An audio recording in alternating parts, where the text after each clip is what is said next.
Vous êtes branchés sur la radio Campus Unikin, la radio du savoir, sur 107.6 MHz, votre radio. Merci de rester fidèle à votre radio Campus Alma Mater. Nous émettons sur la 107.6 MHz en modulation de fréquence. Au sommaire de ces bulletins, rentrée parlementaire confirmée pour le 16 septembre 2024 en République démocratique du Congo. C'est l'annonce du rapporteur de l'Assemblée nationale, Jacques Njoli, qui a fixé les points après la réunion avec le membre du bureau de l'Assemblée nationale. Coup d'État manqué, 37 condamnations à mort et 13 acquittements prononcés par le tribunal militaire de Kinshasa. Vous suivrez les détails dans ces bulletins. À la présentation de ces bulletins d'information, Glodave Boloy. Comme annoncé au sommaire, rentrée parlementaire en République démocratique du Congo, confirmée pour le lundi 16 septembre 2024, annonce du rapporteur de la Chambre basse du Parlement, Jacques Njoli, qui a fixé les points après la réunion avec le membre du bureau de l'Assemblée nationale. Je vous propose de les suivre. Le bureau de l'Assemblée nationale s'est réuni. Un point important était inscrit à l'ordre du jour. C'était le préparatif de la rentrée parlementaire qui aura lieu le 16 septembre 2024. La Constitution prévoit une session ordinaire qui s'ouvre en principe le 15 septembre de chaque année. C'est la session budgétaire. Il est dit dans le texte de la Constitution que si la journée du 15 tombe un jour férié ou un dimanche, c'est les jours ouvrables suivants qui servira de jour et de date d'ouverture de la session parlementaire. Donc nous sommes donc dans la mise en œuvre de cette disposition de l'article 115. Alors, cette session sera essentiellement budgétaire. Au niveau du gouvernement, je crois qu'ils sont pratiquement fin prêts parce que l'avant-projet budget a déjà été adopté en Conseil des ministres. Cet avant-projet sera incessamment déposé à l'Assemblée nationale pour faire l'objet, n'est-ce pas, d'examen au sein de l'Assemblée, de l'organe législatif. Mais pour que cette session budgétaire puisse se tenir, il fallait passer en revue toutes les questions liées aux préparatifs d'abord techniques, à savoir l'état de la salle et l'état des autres aspects organisationnels de l'ouverture de la session et surtout de sa continuité pendant 3 mois. Il a été aussi abordé ce qu'on peut appeler le préparatif purement parlementaire, le projet de l'ordre du jour qui sera soumis aux parlementaires, mais il fallait aussi examiner les questions liées à la finalisation et à la maturation des organes de pilotage de l'Assemblée. Vous venez de suivre les rapporteurs de l'Assemblée nationale, Jean-Jacques Njoli.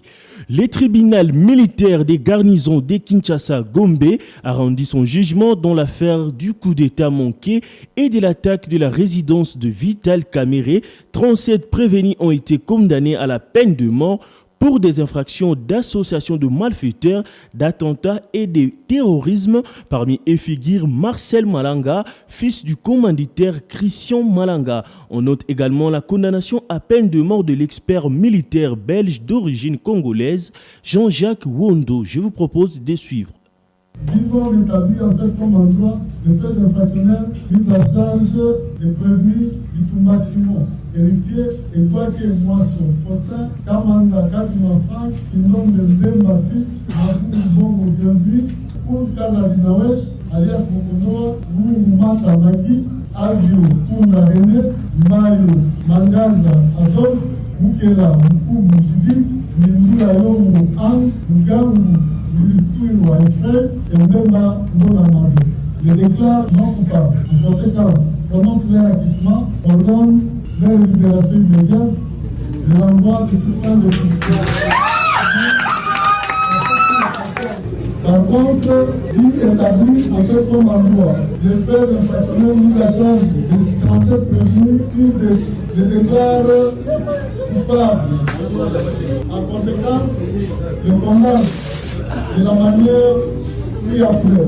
S'agissant du prévenu Marcel Malanga, à la peine de mort pour association de malfaiteurs, à la peine de mort pour terrorisme, à la peine de mort pour attentat, à 20 ans de servitude pénale principale pour détention illégale d'armes pour munitions de guerre. Faisant application de l'article 7 du code pénal militaire, prononce l'unique peine la plus forte, celle de mort, confirme sa détention. Parlons autre chose à présent. African Business a organisé un déjeuner numérique sous le thème du 1000 emplois dont le numérique et l'entrepreneuriat à l'université de Kinshasa. Le professeur Mabela Faustin, chef du département de maths, statistiques et informatique, revient sur les contours de ces assises. Nous sommes même en train d'organiser le déjeuner numérique et l'entrepreneuriat. Il s'agit d'une campagne de sensibilisation à l'endroit des jeunes diplômés pour montrer l'importance de l'intelligence artificielle et de la numérisation et ses applications en Afrique, surtout en Afrique subsaharienne, où un déficit est constaté de ce côté-là. En effet, une étude qui a été menée par Google comptait 700 000 codeurs informaticiens, alors que le besoin réel est estimé à plus de 4 millions de développeurs. Donc, voilà, il y a un gap qu'il faut essayer de combler. Voilà, cette initiative-là vise à réduire la fracture numérique entre les pays du Nord et les pays du Sud, et en particulier la RDC, où les applications du numérique ne sont pas très développées. Donc, l'objectif principal, c'est arriver à créer plus de 10 000 emplois en Afrique subsaharienne d'ici 2030. Ce que nous demandons à la communauté universitaire, c'est d'adhérer massivement à cette activité, de s'impliquer parce qu'il y a beaucoup d'opportunités, tant sur le plan de la formation que sur le plan de l'emploi. Donc voilà là une opportunité à saisir pour booster cet aspect-là et réduire, non seulement réduire la fracture numérique, mais réduire aussi le taux de chômage. Steve Jimpe Mouteba, conseiller du ministre de Postes, Télécommunications et Numérique, qui parle de l'importance du numérique en République démocratique du Congo. À l'occasion de ce déjeuner numérique, un événement qui s'inscrit au cœur des enjeux du développement technologique et scientifique de notre pays. Permettez-moi tout d'abord d'exprimer également mes sincères remerciements au recteur de l'Université de Kinshasa, ainsi qu'aux organisateurs de cet événement, qui témoignent de leur engagement constant en faveur de l'innovation et du développement numérique dans notre pays.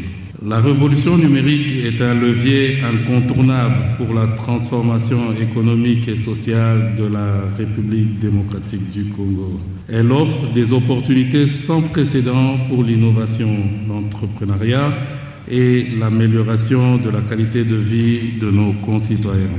Cette révolution technologique ne se limite pas seulement à améliorer notre quotidien, elle est également une force motrice pour l'innovation, la compétitivité et l'inclusion de notre jeunesse dans l'économie mondiale.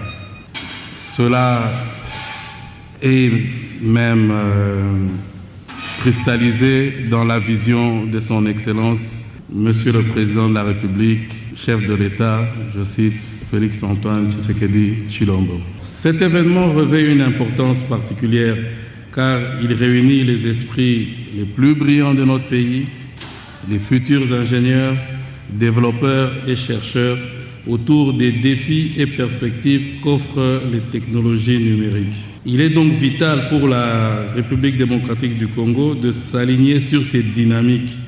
Parlons société. Fin de la grève des travailleurs congolais chez les Libanais, Chinois et Indo-Pakistanais. Les gouvernements provinciaux mettent en place un cadre de discussion pour résoudre la crise. Rappelons qu'il y a 2 jours, les travailleurs congolais ont déclenché un mouvement de grève pour protester contre leur salaire et puis le mauvais traitement de conditions de travail.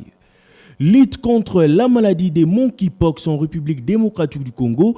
Bientôt la campagne de vaccination pour lutter efficace contre cette épidémie. Plus de détails avec Merveille Congo. La RDC va lancer sa campagne de vaccination contre la variole de singe Mpox à partir du 2 octobre 2024. C'était annoncé lors de la 13e réunion du Conseil de ministres tenue vendredi 13 septembre 2024. Cette campagne va se clôturer jusqu'au 11 octobre de l'année en cours. Nous signalons que la République démocratique du Congo continue à enregistrer de nouveaux cas de Mpox. Bouclons ce bulletin avec le sport. L'entraîneur de Vita Club a jeté l'éponge. Le Marocain Abdeslam Ouadou a annoncé sa démission après la défaite 2-0 à Cape Town devant Stellenbosch pour les comptes du match aller des 16e de finale de la Coupe de la Confédération africaine de football. Le match retour contre Stellenbosch d'Afrique du Sud est prévu la semaine prochaine à Kinshasa. Vous l'avez compris, c'est la fin de ce bulletin d'information présenté par Glodave Boloy. Je vous rappelle le principal titre. Rentrée parlementaire confirmée pour le 16 septembre 2024 en République démocratique du Congo. C'est l'annonce du rapporteur de l'Assemblée nationale, Jack Njoli, qui a fixé les points après la réunion avec le membre du bureau de l'Assemblée nationale. Coup d'état manqué, 37 condamnations à mort et 13 acquittements prononcés par le tribunal militaire de Kinshasa. Concours rédactionnel Jean-Paul Mbouya Koutoumissa, Jonathan Kachama, Progélite Nganabanga, Merveille Congo à la réalisation Emmanuel Boutela. Côté technique, nous avions Sylvain Tchizungu sous la supervision de Lixen Kinounou. Restez branchés sur la 107.6 MHz, la radio campus Alma Mater, la radio des hommes intelligents. Vous êtes branchés sur la radio campus Unikin, la radio du savoir, sur 107.6 MHz, votre radio.